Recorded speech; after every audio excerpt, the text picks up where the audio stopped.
Welcome to Influential Entrepreneurs, bringing you interviews with elite business leaders and experts, sharing tips and strategies for elevating your business to the next level. Here's your host, Mike Saunders. Hello and welcome to this episode of Influential Entrepreneurs. This is Mike Saunders, the Authority Positioning Coach. Today we have with us Don Purcell, who's a CPA, Certified Kingdom Advisor, and founder of the Clarity Business Coaching Company. Don, welcome to the program. Thanks, Mike. Appreciate it. Hey, I'm looking forward to talking to you today again. It's been neat to learn your perspectives on helping entrepreneurs and business owners grow. And I know today we want to talk about your unique idea called the two-page business plan. So what's that all about? Well, it's a way to summarize what it is you want to do and how to get there. That so many entrepreneurs have an idea for a business and great ideas are really a dime a dozen, but it's the planning and execution of an idea that really makes the difference in success or failure. So yeah, it's kind of like the old saying, ready, aim, fire. It really ought to be ready, aim, and then we'll go ahead and fire. Yeah. So, it's a daunting project to many entrepreneurs. They get books on business planning and then has dozens of sections and seems overwhelming. But the two-page business plan focuses clearly on the most important points of what you want to accomplish in a business. So you begin with the focus, what it is that you want to do. What is your niche? And from that, what's your purpose, cause, or passion? And it's best to state the purpose, cause, or passion in terms other than money. Just making money gets weary and old. It doesn't keep the business thriving and with the excitement that the entrepreneur starts with in starting a new business. So it's very helpful to begin with a purpose, cause, or passion of what it is you have a vision for the business. And what I would wonder is when you say the niche, I think that becomes this really fuzzy concept for entrepreneurs and business owners, because I think that they feel like they're going to leave something on the table if they only focus on one area of their business. Can you give an idea of maybe an example of when you've worked with a business in the last few months or recently where they thought one thing and then you guided them on picking their niche and then how that came about? Right. Well, a good example of that would be a trash hauler in the county in which I live. And they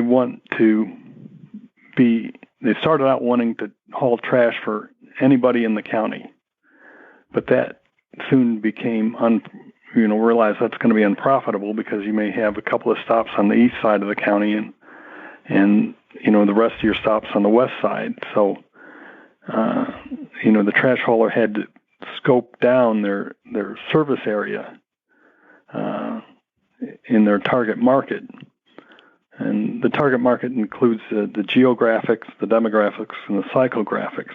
So for this trash hauler, the geographics was a limited service area where they could be most efficient, picking up trash on a handful of streets that are, densely populated with single-family housing. And another thing they discovered is to be profitable, they needed to change their target for their psychographic of the customer. The customer had to be willing to interact with the trash hauler online only and not be showing up at the office or calling and complaining about a missed pickup. So all requests for services, missed pickups, sign-ups, and terminations, all was done online. And that kept the staffing in the office at a minimum so as to be profitable. The entrepreneur quickly realized that if they had to staff, a call center with 3 or 4 people to handle incoming business, they would never be profitable. So it's focusing on who's your target market, that geographic, where do they live, the demographics, single-family housing, because multifamily housing has a dumpster, so that's not part of their target market.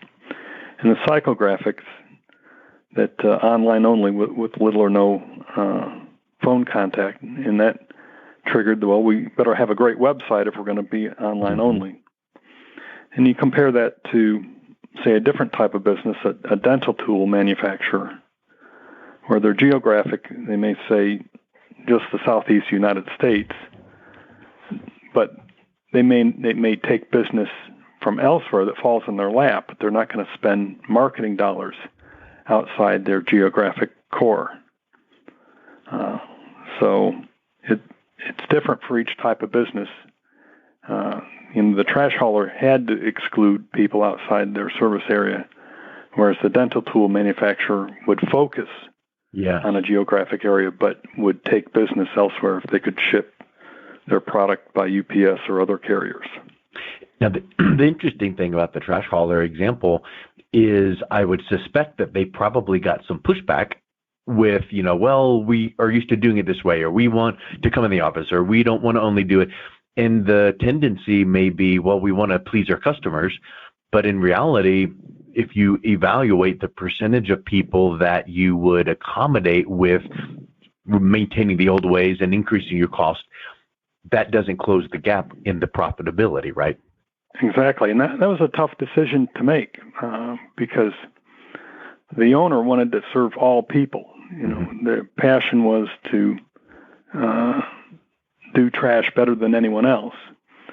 But it became apparent that, the 1 or 2% of their customer potential would want to write paper checks and drop them off at the office and call someone and complain about a missed pickup when, all of that function for 98% of the population could be handled with online, click the box if you missed a pickup and we'll send a truck back around in a few hours. So it was a tough decision to make, but it was one essential to profitability, because once they started doing projections for how much staffing they needed for what was turning out to be explosive growth, they realized that, the growth could kill them. Yes.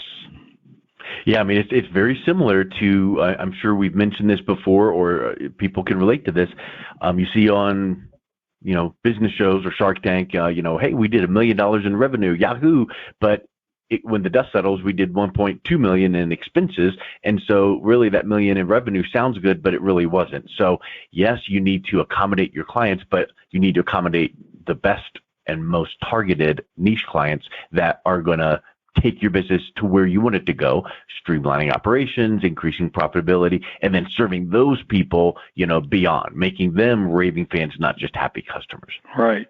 You brought up a good point. If you have $1 million coming in and a 1.2 going out, you have a weak finance function.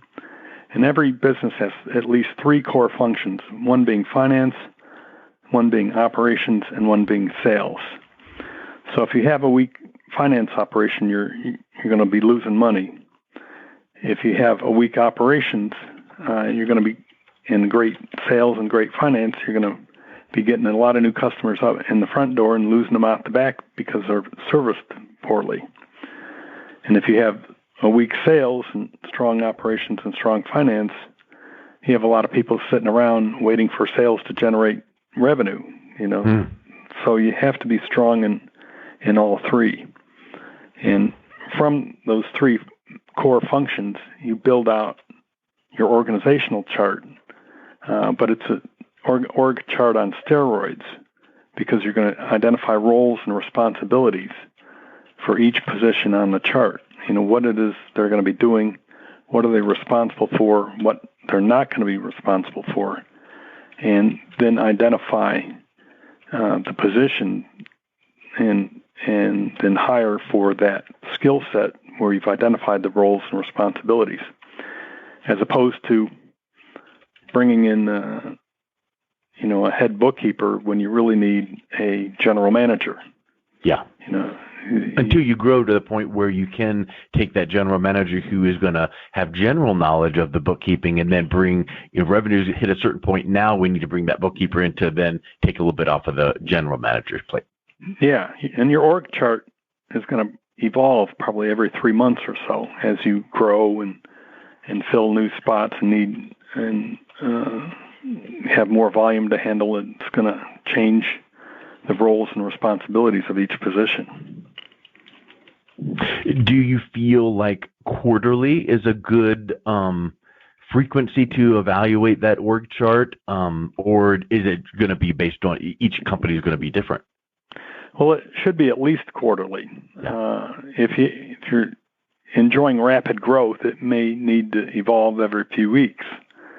The trash hauler had a new neighborhood where they acquired 30% of their client base in 2 weeks' time.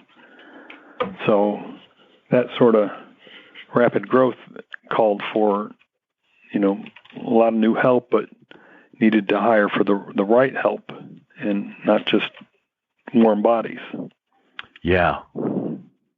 Yeah, that's a really good, probably right there, that one statement could be like, let's put that on a plaque and put that on the wall.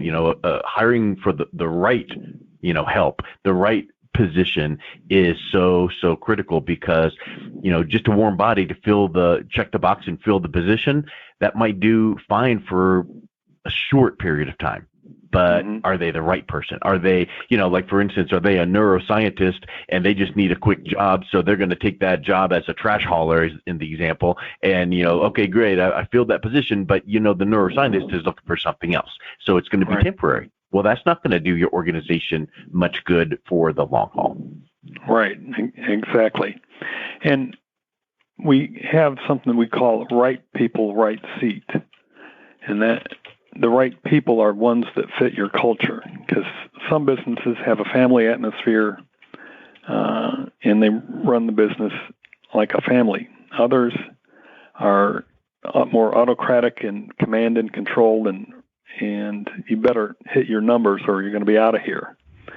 So you need to identify who you are in your values, what's important to you. Whether it's a teamwork oriented value or more independent thinking, and more less focus on teamwork and more focus on individual achievement. And each entrepreneur needs to identify and discover their core values. And you got to beware of the trap of identifying aspirational values you'd like the business to have but aren't there yet, as opposed to core values, which are where you are now, and get hiring people to fit that culture. And the right seat aspect of it is whether the person gets the job, meaning they understand it, they want the job, and they have the capacity to do the job. For a trash hauler, a 65-year-old retiree is not going to be doesn't have the capacity to pick up big trash cans and throw them into the truck. That's just doesn't have the capacity. So you have to have all three. They have to get it, they want it, and have the capacity to do it. Talk a little bit about I like that correlation between aspirational values and your current core values, because you need to know where you are headed and where you want to head. So that's the aspirational, but where are we right now? And it's not like your values are going to change, like we are going to do, things the right way, and then in the future we're not. But it's those aspirational values that kind of draw you toward where you want to go. Right. That the process of identifying values is in part taking a pulse on the company where it is today.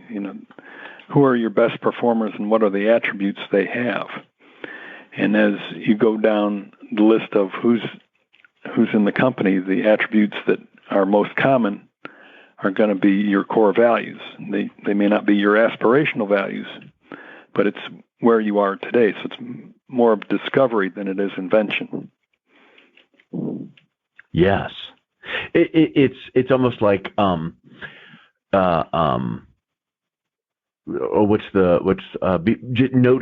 noticing and being aware. So awareness, and not just letting things pass quickly and punching the clock, so to speak, and go, okay, the day's over. But it's, taking that time to notice and be aware of where you are, and then kind of also making sure that that's dialed into where you want to be. Well, you can't just only have that future vision on the horizon and go, here's where you want to be, without noticing where you are now, because you might not be on the right trajectory. Right. And some of that is dictated from the top. If the owner is late, 5 or 10 minutes late to every meeting, that sets the culture for the rest of the company. It means you can be a little bit late and no one's going to get on your case. But if you're a Vince Lombardi fan, early is on time and on time is late, as he used to say, and that creates a whole nother culture of respect for other people's time and being ready to go when the meeting's supposed to run. Yes. Okay, so let's circle back to the 2-page business plan. Planning and execution is crucial. You have to determine your niche. You have to determine your purpose. What's next in building out that plan? Well, as I said, you identify your target market, how your customers think, how they act, and where they are. Then develop that organizational chart on steroids, identifying roles and responsibilities, so it fills out what staff needs you are, and you can commit that to paper in salaries and benefits and rent and overhead. So you sort of build your profit and loss budget from those core foundational niche, focus, and target market. And then this is going to tell you what tweaks you need to make, adjustments to be profitable, and project that out over 1, 3, and 5 years, and see if it makes the money that you expect it to make. So, profit is a necessary byproduct of service. Business is there to serve people, but you have to have product to continue service. So, without profit, you can't pay your employees, pay your bills, and then the business goes under. So it's the healthy attention to the right level of profit so that it's a win-win for both company and customer, right? Right. So you build out your goals for the first year and break those down into 90-day rocks or priorities, so that in order to reach what it needs to be done in the next 90 days to reach that 1-year goal. And so you develop your rock sheet, which comes from 7 Habits of Highly Effective People by Stephen Covey. Are you familiar with that analogy? I'm not. No, that's ROC or ROCK? ROCK. Okay. Well, imagine you have a glass jar, a pile of rocks, some pebbles, and some sand. The glass jar represents all the time you have in a day to get things done. And the rocks represent your main priorities. The pebbles are your day-to-day duties, and the sand is everything else, interruptions and what have you. Well, if you focus on the sand first, putting it in first, and then trying to put the pebbles on top, there's no room for the rocks. Yeah. But if you put the rocks in first, the pebbles will filter around the rocks and the sand will filter around the pebbles, and there's room for everything to get done in a day. So it changes your focus on a day-to-day basis, focusing on your rocks or your priorities, spending the time to get those done first, and then all the rest will fit as you go. And then the last piece of the 2-page business plan are your obstacles, your issues list, what needs to be fixed, what opportunities come about, and focusing, your issue list could be 50 items long, which can be very intimidating. But if you take a look at your list for 30 seconds or a minute, you can probably identify the first, second, and third most important issue to be addressed. And since we all have limited time, you focus on that first issue and work it until it's solved, until you have a resolution of how you're going to deal with it, as opposed to, let's table it and go on to something easy. That's a temptation that undisciplined entrepreneurs have to deal with. Whereas you have the discipline to focus on the most important issue, work it until it's solved, and then go on to the second and third. And don't let people get off on a tangent where, they start talking about how to increase sales and end up talking about, letterhead. Mm-hmm. It's a chain reaction that you gotta realize what's happening when people go off on a tangent. So let's wrap up with this, Don. When we think about the 2-page business plan and we're looking at niche and purpose and target market and org chart and the rock strategy and obstacles, all of these areas, how do you overlay in making sure that you're applying biblical wisdom to properly determining each one of these for the business? Well, I do it with a word of prayer before every business meeting. That's a great place to start, yeah. Inviting the Lord in and realizing that we are all stewards of what He's given us to manage, and keeping that focus primary so that it guides everything you do, because, prayer will help you avoid temptation and temptations of doing the wrong things and getting off course and off focus, and it keeps you centered and guided on the way you should go. Because living with Christ in your life is like using a GPS on a journey in a car. Christ will correct you when you get off course, and will never give up until you get back on course, and it makes the trip more enjoyable and a lot more peaceful. Yes. And I think that it really does center yourself on, when you think about that P word we mentioned a few minutes ago, profit.